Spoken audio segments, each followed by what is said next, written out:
I'd like to show a game, or a fragment from a game that I played a few years ago, and I was playing black in this game. I had a fairly dangerous position out of the opening, and then at one point my opponent had a chance to sacrifice a piece.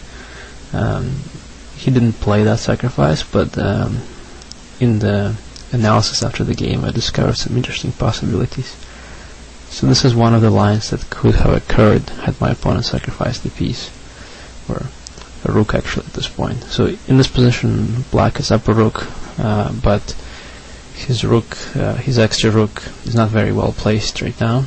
It's stuck in the corner, and the king is also in some dangerous situation, as it's potentially vulnerable to checks along this diagonal. At the same time black is up a rook, so if he just manages to consolidate, then white will probably lose. So here white needs to come up with something quite exciting to make the sacrifice work. So as I hinted, if he could only give a check along this diagonal, then the black king would be in big trouble. And the only piece that is holding that d5 pawn is the knight on b6. So white here has a very, very interesting resource, which is queen b6. It does seem like just a very typical sacrifice from some tactics exercise book, but there's a bit of a twist to this. So let's just look at what happens if black tries to take the queen. Say he goes queen b6, then of course white takes on d5, and this is mate. It doesn't really matter if he takes back with a pawn, it's the same thing. What if he, realizing that he can't take back the queen, at least tries to hold on and say play queen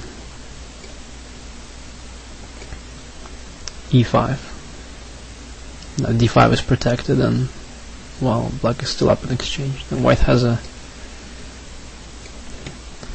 another move, queen b7. Now there's a lot of threats. The rook is the rook is being threatened on c8.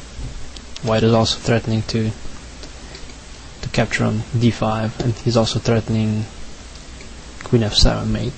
So there's a lot of threats, and black can't really defend all this stuff. So queen e5 doesn't really help, and it doesn't really matter if he goes queen d2 or anything else along those lines. But if black looks deeper into the position, he'll realize that bishop d5 is only checkmate because the rook is on f1 and the rook is guarding the f file. And if he could only try to distract the white rook from the f file, then the white sacrifice would lose a lot of its power.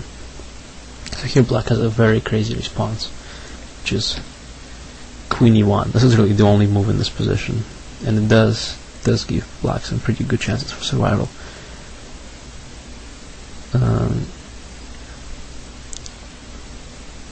So white takes, now black takes back on b6, and now the position kind of simplifies to this endgame, and white probably has slightly better chances here. So all in all, queen b6 is a very valid sacrifice, but he doesn't quite win yet. So queen e1 is a very worthy response. So I guess the moral of the story is that none of this really happened in the game, but if you look at your games and try to analyze the positions deeper, then you can find some really, really interesting things like this tactical exchange.